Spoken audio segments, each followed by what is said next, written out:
ये देखिए घनाभ क्या होता है। घनाभ को इंग्लिश में क्यूबाइड कहते हैं। घनाभ क्या होता है, क्यूबाइड क्या होता है।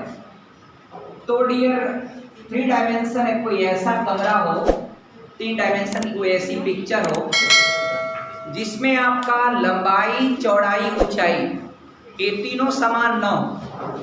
अगर लंबाई चौड़ाई ऊंचाई तीनों इक्वल नहीं है तो वह कोई भी कमरा ऐसा हो, क्लासरूम ऐसा हो जिसका लेंथ, विड्थ एंड हाइट ये तीनों आपस में इक्वल ना हो, तो ऐसा जो कमरा होता है या क्लासरूम होता है वह क्यूबाइड कहलाता है। ठीक, तीनों इक्वल नहीं होना चाहिए, 2 इक्वल हो जाए चलेगा, लेकिन तीसरा चेंज होना चाहिए। घनाभ के लिए, अघन के लिए कोई ऐसा कमरा हो जिसकी लंबाई जितनी हो उतनी चौड़ाई हो उतनी ऊंचाई हो, तीनों डायमेंशन अगर समान होते हैं तो उसको घन बोलते हैं। क्या बोलते हैं? घन।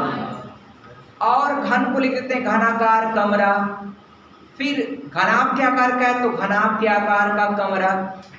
जिस क्लासरूम में आप बैठे हैं वो आपका घनाभ के आकार का है, क्योंकि देख रहे हैं लंबाई बहुत बड़ा है, चौड़ाई आपका कुछ अलग है, सबसे कम है तो ऊंचाई है, तो ये कैसा है? घनाभ के आकार का। अब मैं 2-3 बातें और करूंगा। पहला क्या होता है, घनाभ का आयतन। तो घनाभ का आयतन अगर आपको करना है, घनाभ का आयतन वॉल्यूम ऑफ क्यूबाइड, तो सिंपल डियर लंबाई गुणे चौड़ाई गुणे ऊंचाई, यानी LBH कर देंगे आपका, लंबाई गुणे चौड़ाई गुणे ऊंचाई हो जाएगा डियर LBH। अच्छा, दूसरा है कि अगर आपका सवाल पूछा कि इस कमरे में एगो पाइप रखना है, बहुत लंबी पाइप है, तो आप अपना दिमाग लगाइए उस लंबी पाइप को आप कैसे रख पाते हैं। कभी गांव में किसी घर में रखे होंगे तो कोना में चढ़ाते हैं उसको, एक उस कोने में चढ़ाएंगे एक इस कोने में, तब ये सबसे लंबा। तो किसी भी जब कभी किसी कमरे में बोले कि सबसे लंबी रखी जाने वाली छड़ की लंबाई क्या होगा, तो आपको उसका विकर्ण निकालना पड़ता है, डायगोनल ऑफ दैट रूम निकालना पड़ेगा, उस कमरे का विकर्ण। अब कमरे का विकर्ण है, तीनों डायमेंशन है, तो कड़ी के अंदर लंबाई का वर्ग प्लस चौड़ाई का वर्ग प्लस ऊंचाई का, तो ये होता है घनाभ का विकर्ण। क्या होता है डियर? घनाभ का विकर्ण होता है, विकर्ण होता है डियर कड़ी के अंदर ये लंबाई का वर्ग प्लस चौड़ाई का वर्ग प्लस ऊंचाई का, ये होता है डियर, ये होता है। और सुनिए तीसरा फार्मूला, ये तो घनाभ का विकर्ण हो गया। अब एक बात और है, मान लीजिए कोई कमरा है और कमरे में बोला कि उसके चारों दीवारों का क्षेत्रफल आपको निकालना, एरिया फोर वॉल निकालना है, एरिया फोर वॉल निकालना है। तो मित्र घनाभ के आकार का कोई भी कमरा है तो कमरे के चारों दीवारों का क्षेत्रफल, कमरे के चारों दीवारों का क्षेत्रफल, चारों दीवारों का क्षेत्रफल डियर हो जाएगा कड़ी के अंदर। कहाँ कड़ी लगती है? कहाँ कड़ी लगती है? तो डियर 2 ब्रैकेट में लंबाई प्लस चौड़ाई गुणे ऊंचाई। अब रीजन ये होता है डियर कि आपकी मर्जी है। देखिए किसी भी कमरे का दीवार का क्षेत्रफल लेना है, आप जिस दीवार पर भगत सिंह की फोटो लगी है इस दीवार का आपको एरिया लेना है, तो आप क्या बताएंगे? लंबाई और ऊंचाई। तो आप कहेंगे HL होगा सर, हाइट इंटू लेंथ या लेंथ इंटू हाइट, जितना इसका होगा उतना इस दीवार का भी होगा, तो 2HL हो जाएगा। इसका करेंगे तो ये चौड़ाई है हाइट है तो BH, अब BH जिसका इतना है उतना उसका भी होगा तो 2BH। तो ये आपका अपनी सुविधा के अनुसार होता है, कोई हाइट को पीछे निकाल देता है, आप एक ही तरफ लिख दीजिए 2H अब ब्रैकेट में l प्लस बी, आप ऐसे भी लिख सकते हैं 2 गुणे ऊंचाई अब ब्रैकेट में लंबाई प्लस आप निकाल लिए, आपका ए हो गया। एक फार्मूला और बचा है इसमें, वो फार्मूला क्या है? हाँ डियर, मतलब पूरा आपको फर्श भी रंगाना है और छत भी रंगाना है, चारों दीवार रंगवाना है। कभी मान लीजिए कोई कमरा बोल दिया कि देखिए कमरे में कॉमन डियर फर्श नहीं रंगा जाता है और आपको कमरे का फर्श नहीं रंगना है, फर्श में टाइल्स लगा है और बाकी सब रंगाई करना है, तो आपको क्या करना चाहिए? सिंपल एरिया 4 वॉल ले लीजिए, चारों दीवारों का क्षेत्रफल ले लीजिए 2 ब्रैकेट में लंबाई प्लस चौड़ाई गुणे ऊंचाई कर लीजिए। भाई छत का क्या होगा? लंबाई गुणे चौड़ाई, बस उसी में l इंटू बी करके जोड़ दीजिए और जो टोटल एरिया बनेगी तो उसमें जो रेट दिया है 10 रुपया पर स्क्वायर मीटर का रंगाई का या 10 रुपया पर स्क्वायर फीट, जो भी रेट दिया है, तो जिसमें क्षेत्रफल आया, क्षेत्रफल अगर मीटर स्क्वायर में आया है तो जो रुपया का रेट दिया है उतना से मल्टीप्लाई कर दें, आंसर आ जाएगा। तो आप यूं देख लीजिए, इसको भी मैं यहाँ लिखता हूँ, कमरे का संपूर्ण पृष्ठ, कमरे का संपूर्ण पृष्ठ और एक कमरा घनाभ के आकार का है, तो मैं घनाभ लिख देता हूँ। घनाभ का संपूर्ण पृष्ठ डियर हो जाएगा, देखिए सब हो जाता है dear 2LB plus 2BH plus 2HL, तो 2 को ले लेते हैं कॉमन और LB plus BH plus HL, बस फाइनल ये हो जाएगा। अगली बात हम करेंगे, कमरा यदि घन के आकार का, क्या है डियर? घन के आकार, घन यानी क्यूब। तो मित्र घन वाले में यही होता है कि सभी साइडें इक्वल होना चाहिए, ऐसा कोई कमरा हो जिसकी लंबाई जितनी हो, चौड़ाई उतनी हो, उतनी ही ऊंचाई हो, उसका आयतन क्या हो जाएगा? देखिए घन का आयतन हो जाएगा, घन का आयतन हो जाएगा डियर, ये आपका भुजा का क्यूब हो जाएगा डियर, जो भी उसकी साइड रहेगी उसी का 3 बार मल्टीप्लाई कर लेंगे तो उसका आंसर आ जाएगा। अब बताइए कि कोई कमरा घन के आकार का है और कहे उसमें रखी जा सकने वाली सबसे लंबी छड़ की लंबाई क्या होगी, तो आपको विकर्ण निकालना पड़ेगा। अब घन का विकर्ण क्या होगा डियर? तो आप बताते हैं भुजा कड़ी में 3। क्यों होता है कड़ी में 3? सुनिए डियर, ये देखिए घन का विकर्ण हो जाएगा डियर, घन का विकर्ण।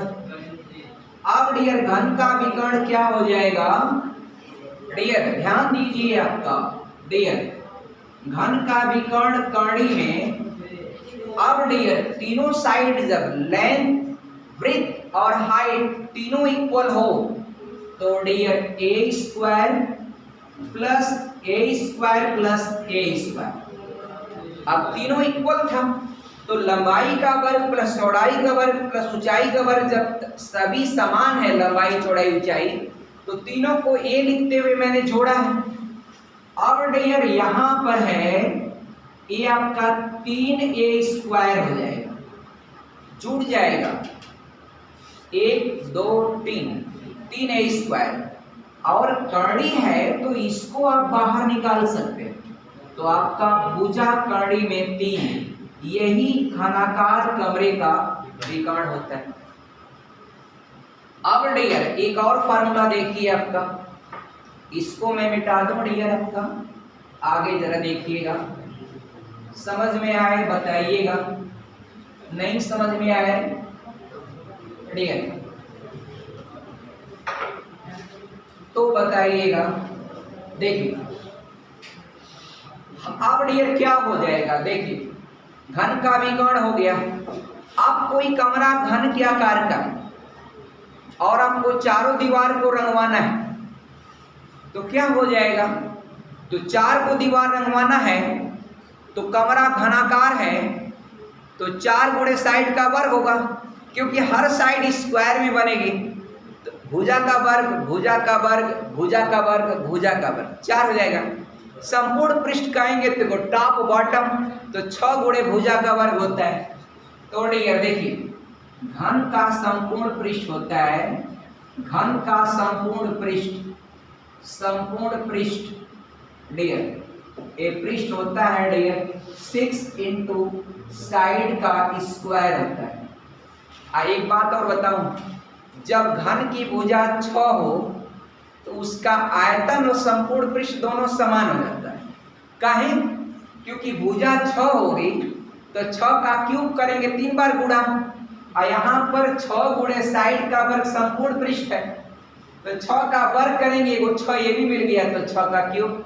तो कोई ऐसा घन हो जिसकी साइड 6 हो, चाहे वो मीटर में हो सेमी में हो, अगर उसका आप निकालेंगे आयतन और संपूर्ण पृष्ठ, तो दोनों का संख्यात्मक मान जो होगा समान है। ये कॉमन सी बात है। आगे बढ़ते हैं, संपूर्ण पृष्ठ हो गया डियर आपका। चलिए, इसमें और कुछ बचा नहीं आपका, बेलन शंकु गोला। देखिए अब बेलन में क्या है डियर, बेलन, बेलन, बेलन आपका, हाँ प्रेमचंद सही बता रहे हैं, सिलेंडर, बेलन। बेलन उसको भी कहते हैं जो आपका रोटी बेलते हैं। पता नहीं आप लोग रोटी कभी बेले हैं कि नहीं, आप कभी बेले हैं कि नहीं रोटी, मतलब घर पर भी नहीं बेले हैं। अरे आपका बेला करिए, कभी कभी आप भी बेल दिया करिए रोटी, आप लोग उसमें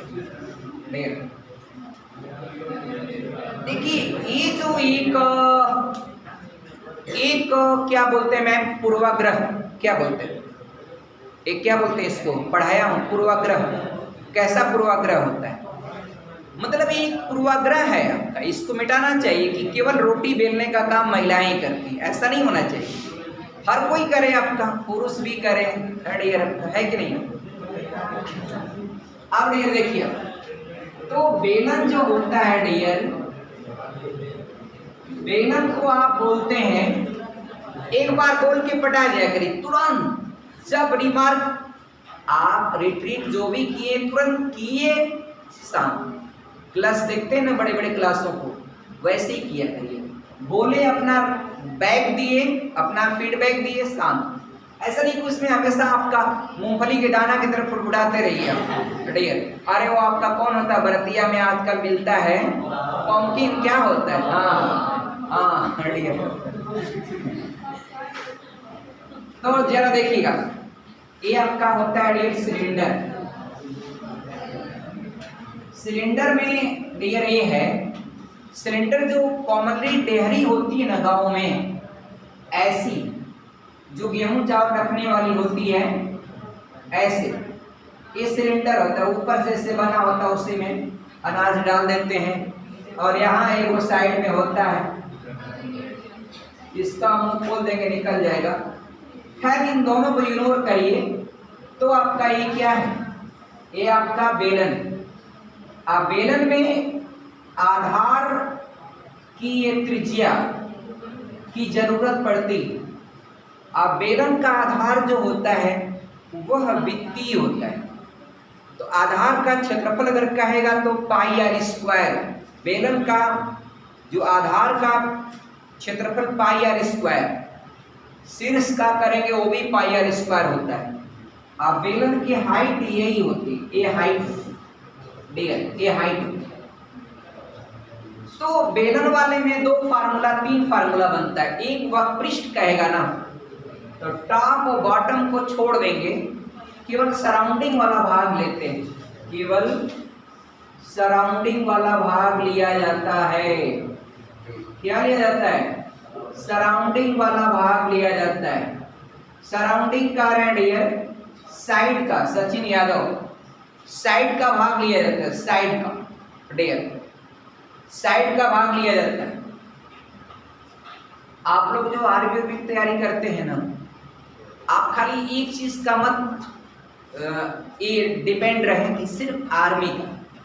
आप पुलिस की भी भर्ती देखें, आप दरोगा की भी भर्ती देखें, आप यूपी की भी देखें, आप राजस्थान की भी देखें, आप दिल्ली की भी देखें, आप बिहार की भी देखें, आप पश्चिम बंगाल की भी देखें। तो आप लोग जब ऐसे देखेंगे ना चारों तरफ, आप ऐसा नहीं कि आप पीसीएस तैयारी कर रहे हैं तो खाली यूपी का पीसीएस दें, बीपीएससी दें, बिहार का दें, आप राजस्थान का दें, आरएसआरडीएस, आप अन्य राज्यों का दें आपका, तो कहीं का देंगे तो आपको अपॉर्चुनिटी बहुत ज़्यादा मिलती।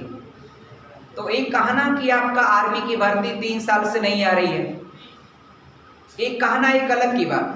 सरकार कोशिश कर रही है, निकलेगी भर्ती आप लोग के प्रति, हम लोग भी चाहेंगे कि आपका जल्दी जल्दी सरकार भर्ती निकाले।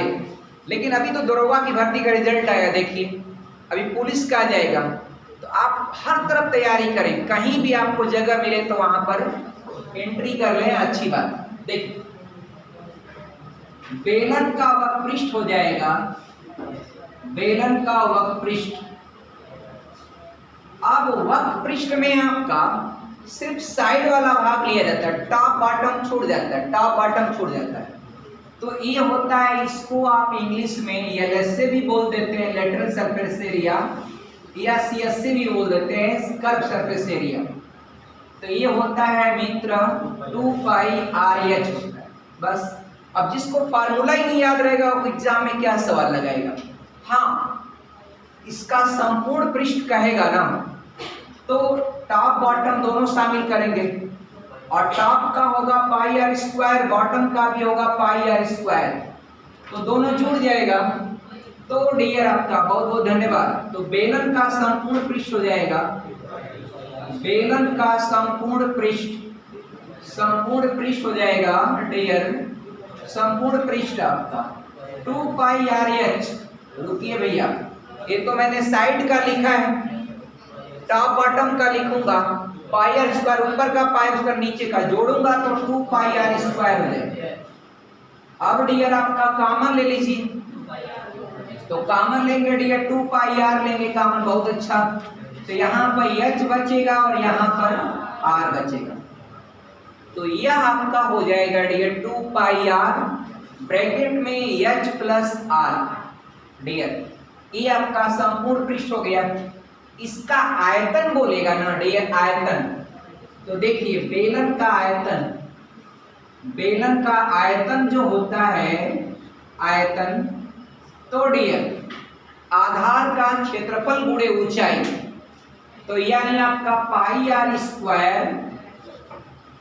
इंटू H कर देंगे, πr² इंटू H। क्या है डियर, πr² इंटू H। कोई कंफ्यूजन नहीं ना है किसी को? एनीबडी? No, thanks.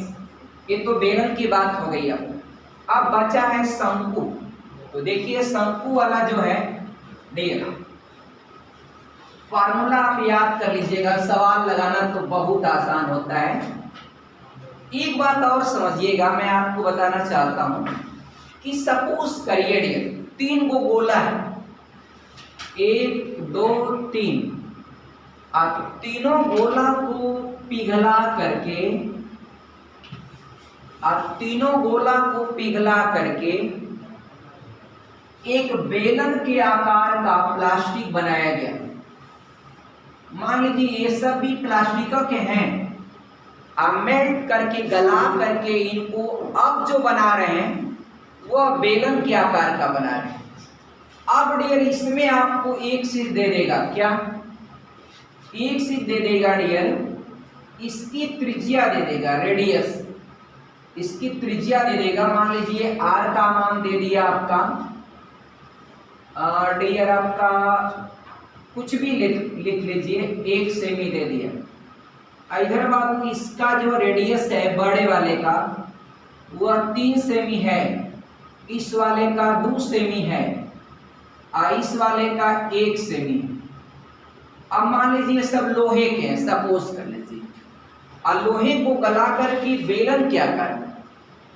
अब जानते तार अगर कभी भी बनाएंगे ना, तार वायर है, तो वायर चाहे पतला हो या मोटा हो, उसका शेप जो है बेलन का ही फार्मूला लगता है। तार बनाने में फार्मूला जो यूज करेंगे वो बेलन का ही लगेगा। एक तार का अनुप्रस्थ काट का क्षेत्रफल होता है, किसी तार को काटेंगे गोल सा है, ये जो काला काला दिख रहा है इसका अनुप्रस्थ काट का क्षेत्रफल, ए आपका ए भाग, तो ये आपका डियर गोल है, तो ये आपका पाई आर स्क्वायर हो जाएगा। तार जितना लंबा होगा वो लेंथ मान लेंगे बाबू। तो आप इसमें ये होता है कि 3 शेप वाली कोई चीज है गलाया, अब मान लीजिए तो बेलन बना रहा है या तो कह दिया तो बड़ियार का गोला बना रहा है।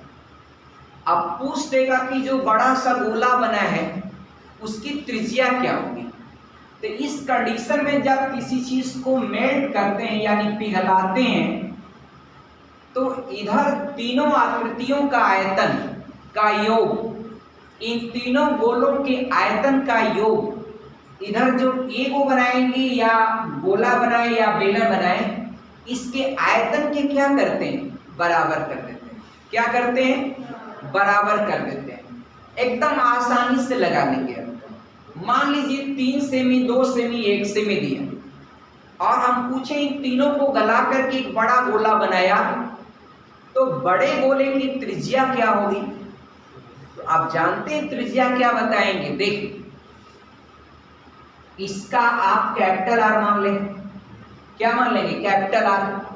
अब इसमें करेंगे आप पाई इंटू 3 का वर्ग पाई आर स्क्वायर, ये आपका आयतन लेंगे ना, तो 4/3 पाई आर क्यूब, तो 3 का क्यूब करेंगे प्लस 4/3 पाई और आर का स्क्वायर, आर का क्यूब, तो 2 का क्यूब करेंगे प्लस 4/3 पाई इंटू 1 का क्यूब करेंगे, और उधर वाला बड़का वाले का हो जाएगा 4/3 पाई कैपिटल आर का क्यूब।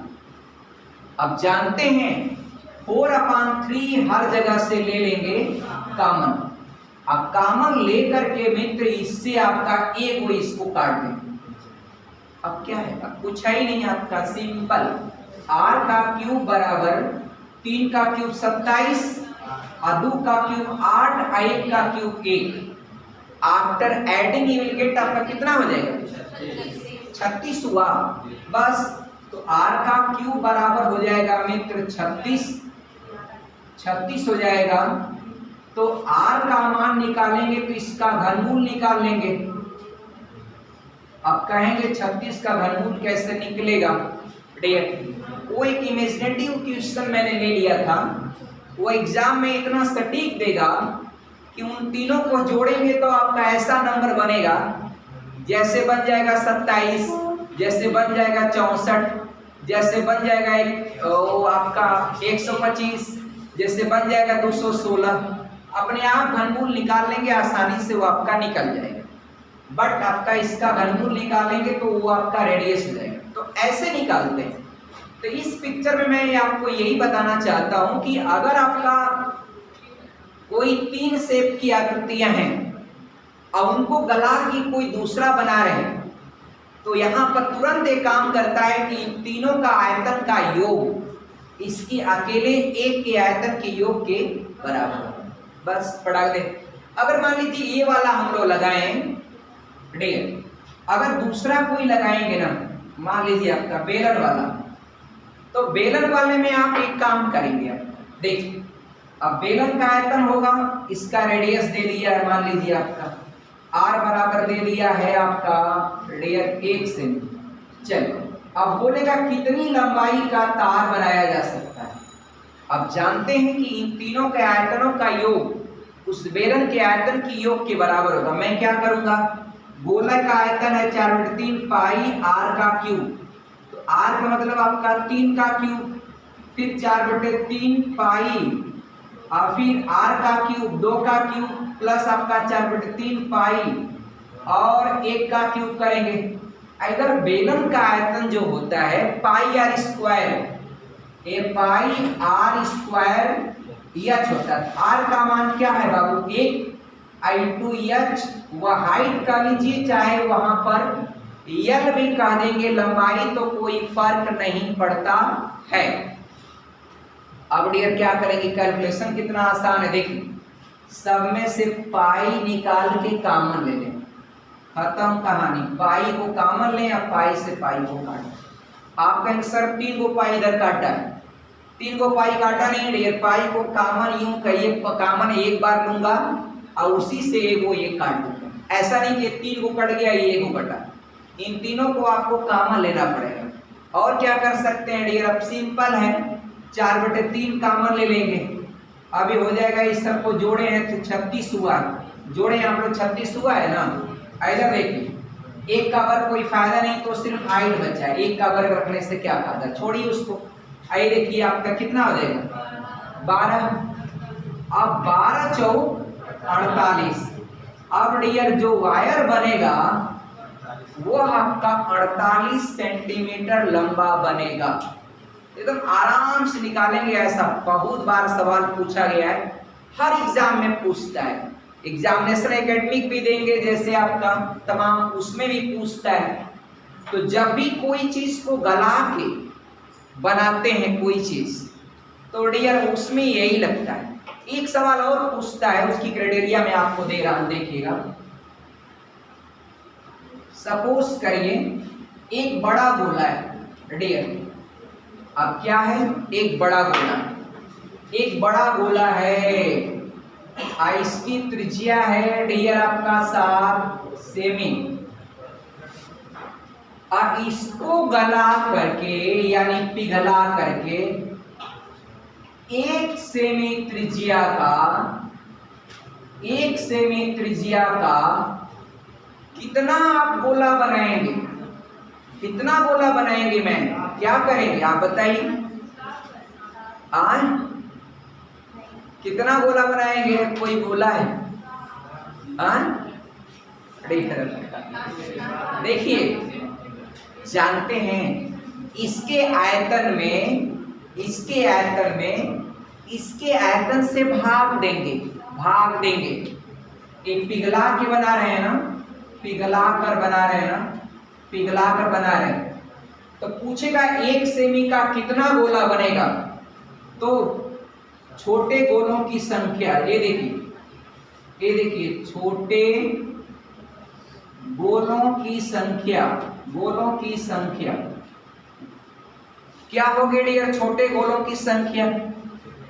अब छोटे गोलों की संख्या होगी डियर, तो बड़े गोले के आयतन में ई गोलवा पिघला करके, अब डियर छोड़िए, आप इतना बड़ा लोन, अरे लोहा आटा का सानते हैं ना, अब उससे छोट छोट काट करके आप भौरी या रोटी बनाते हैं, तो काट काट के जितनी भौरी बनाएंगे उन सभी भौरी का आयतन उस बड़े लोहा के आयतन के क्या होगा, बराबर होगा।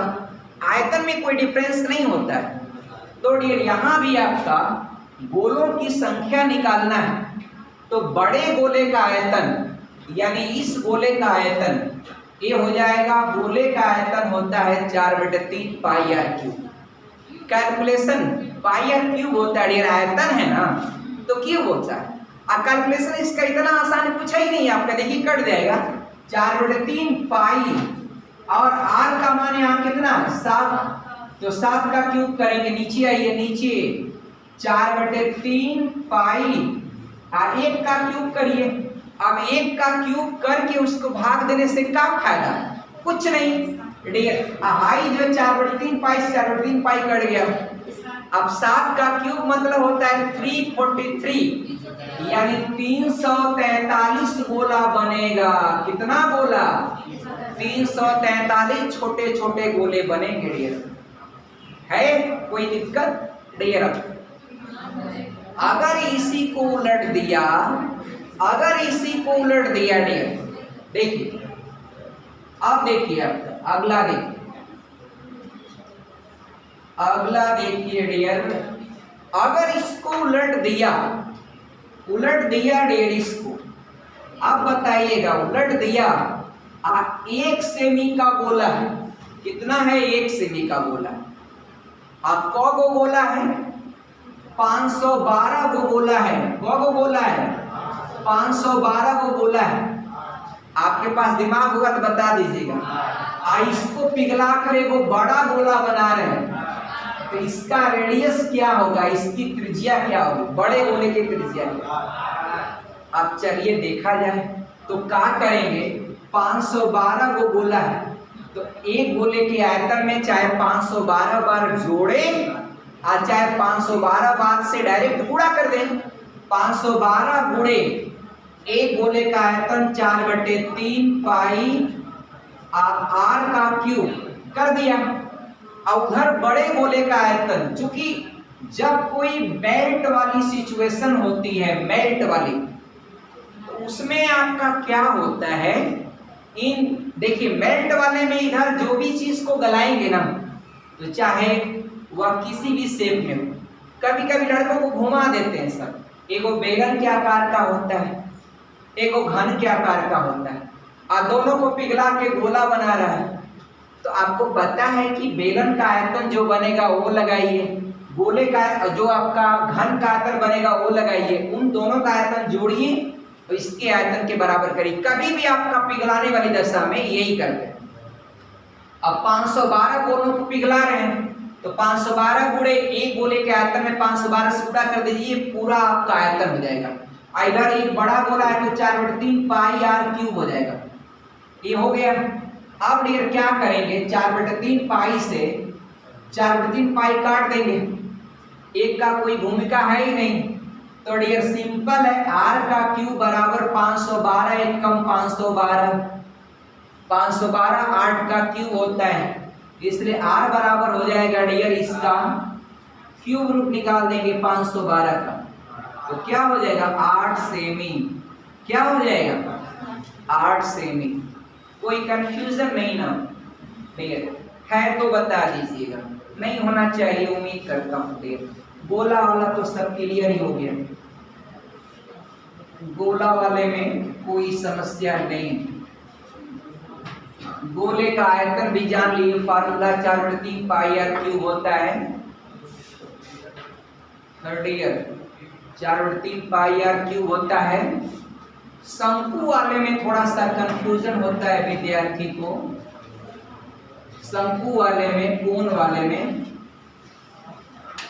तो डियर कोण आपका ऐसा फिगर होता है, ऐसा कोण का फिगर, इधर ध्यान दीजिए, कोण का फिगर ऐसा होता है। इसमें ये जो है तिर्यक ऊंचाई होती है और ये सीधी ऊंचाई होती है, और ये आपका आर आपका डियर, आर क्या है, त्रिज्या है। अब इसमें ये आपका 90 डिग्री होता है, इसके सामने जो यल होता है वो आपका एक कर्ण की भूमिका में हो जाता है। तो आप यहाँ फार्मूला होगा, हाँ बोलिए, हाँ अभी तो यही पाए। इसमें आपको स्लैंट हाइट इसको बोलते हैं, इसको बोलते हैं स्लैंट हाइट।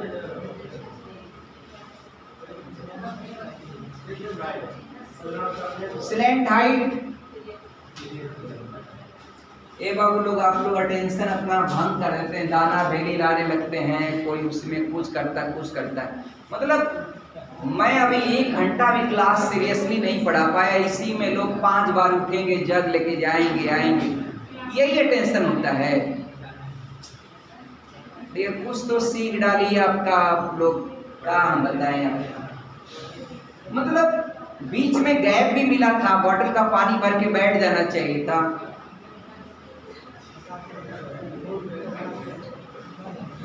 सीधी हाइट है, ये आपका रेडियस होता है, त्रिज्या। अब डियर यहाँ पर संपूर्ण त्रिभुज वाला फॉर्मेट लागू हो जाता है कि कर्ण का वर्ग शेष दो भुजाओं के वर्गों के योग के बराबर होता है, h² + r² के बराबर होता है। इसी फॉर्मेट से आपको जो निकालना है वो निकाल लीजिए। अगर आपको तिर्यक ऊंचाई निकालना है तो पर घटाइए, कर्णी में डालिए। अगर आपको यल निकालना है तो कर्णी में h² + r²। अगर आपको हाइट निकालना है, r² को ट्रांसफर करिए, h² बराबर यल स्क्वायर गणित का नियम जानते इधर ट्रांसफर करेंगे तो माइनस आर स्क्वायर हो जाएगा। अब आपका एच का वर्ग घटाएंगे तो कड़ी में जाएगा, L square minus R square हो गया, ए हो जाएगा। इसके अलावा यदि आप निकालना चाहें, मान लीजिए आपको रेडियस निकालना है, तो रेडियस निकालना है तो एच स्क्वायर उधर ट्रांसफर कर दीजिए, तो आर स्क्वायर का मान है तो एच स्क्वायर उधर ट्रांसफर करेंगे तो यल स्क्वायर माइनस एच स्क्वायर हो जाएगा। आप वर्ग घटाएंगे तो आर का मान हो जाएगा यल का स्क्वायर माइनस एच का स्क्वायर, ये हो गया। तो डियर आप कोई भी आपका इसमें प्रॉब्लम नहीं होना चाहिए। अब इसमें क्या क्या पूछता है, पूछता क्या क्या भाई, शंकु में यही दो तीन चीज होती, ये आपका सीधी ऊंचाई, ये आपका आधार की त्रिज्या, ये आपका पीरियड ऊंचाई होती, पीरियड ऊंचाई। हाँ बोलिए आप।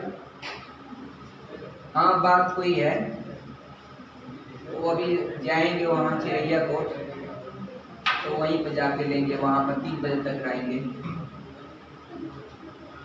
ठीक,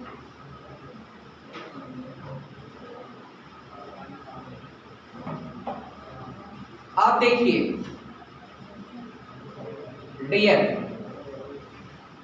यहां पर क्या होता है, शंकु वाले में एक बहुत लोग तो आकार ही नहीं समझ पाते शंकु का आकार कैसा होता है। एक आप यूं कहिए, बारात उरात में एक ऐसा पटाखा होता है जो बीच में आपका वो फेंकता है आग की तरफ, हाँ उसका जो शेप होता है वह शंकु के आकार का होता है। ऐसा इसलिए बनाते हैं कि वो जब फेंकेगा तो पेदी थोड़ा चौड़ी रहती है, आराम से बैठा रहता है। तो डियर अब डियर बहुत सारा ऐसा एग्जाम्पल है शंकु का, जिससे बर्थडे की टोपी बच्चे पहनते हैं, छोटे छोटे बच्चे होते हैं, आप लोग बड़े हो जाएंगे तो आप लोग का बर्थडे होगा तो ये टोपी थोड़ी पहनेंगे आप डियर। फिर आप जो है उसके अलावा होली उली पर ऐसी टोपी लगाते हैं, देखा होगा आपने, जो ऊपर पतला नीचे चौड़ा होता है। और बहुत सारे ऐसे मंदिर होते हैं जिनका ऊपर वाला पोर्शन ऐसे बना होता है, पेदी ऐसे, तो ये सब आपका उस आकार में जाते हैं। कोई कहता है लट्टू, लट्टू is not a shape of cone, cone का आकार नहीं होता, क्योंकि लट्टू खाली बस जहां से धागा करना होता है वहीं पर करता है, ऊपर आपका वह सर्कुलर करता है, वृत्तीय करता है। तो लट्टू ऐसा होता है आकार, फिर ऐसे होगा, फिर ऐसे होता है, ऐसे। तो ये आपका डियर यहाँ तक तो ये शंकु हो गया, ऊपर आपका एक गोला बैठ दिया। तो ऐसा फिर आइसक्रीम वाला होता है, आप लोग खाते हैं आपका, तो डियर समझिएगा। तो शंकु का दो चीज पूछता है, एक आपका शंकु का वह पृष्ठ अगर पूछेगा तो आपका ये वाला जो पूरा मेजरमेंट करना होता है, ये वाला बस किनारे वाला आधार छोड़ दिया जाता है। तो ये वक्र पृष्ठ कहेगा ना तो पाई या रियल लिया जाता है। अगर संपूर्ण पृष्ठ कह दिया तो इसी में शंकु का संपूर्ण पृष्ठ कहेगा तो डियर हो जाएगा पाई आर एल प्लस आधार की त्रिज्या पाई आर स्क्वायर। इसमें आप पाई आर को जोड़ देंगे, कॉमन ले लेंगे, तो यल यहाँ पर आर बचा तो सिंपल आर हो जाएगा, ये हो गया डियर। अच्छा एक और सुनिए, अगर शंकु का आयतन कहा डियर, शंकु का आयतन, तो शंकु का आयतन कहेगा, आप हमको बताएं कि आधार दोनों का समान है, एक समान आधार और एक समान सीधी ऊंचाई, पर एक शंकु का आयतन और एक बेलन के आयतन में क्या संबंध होता है? तो बेलन का आयतन जो होता है वह शंकु के आयतन का 3 गुना होता है, या शंकु का आयतन उस बेलन के आयतन का 1/3 होता है। इसीलिए इसका लिखता है 1/3 पाई आर स्क्वायर एच। और जबकि इतना करेंगे ना तो यह बेलन का आयतन, तो क्यों आप 1/3 हो जाता है? इसलिए बताता है कि एक समान आधार पर, समान हाइट पर डियर, अगर आपका शंकु या बेलन का रिलेशन देखा जाए तो बेलन वाले का आयतन शंकु के आयतन का ट्रिपलेट होता है, या शंकु का आयतन बेलन के आयतन का 1/3 होता है। क्या होता है? 1/3 होता है डियर। क्या होता है? 1/3। आगे बढ़े हैं, बढ़े डियर, बताएं कोई समस्या? बच्चियां लोग कोई कंफ्यूजन? पीछे वाले लोग जो बैठे हुए हैं, किसी को कोई प्रॉब्लम हो बताइएगा। थैंक्स।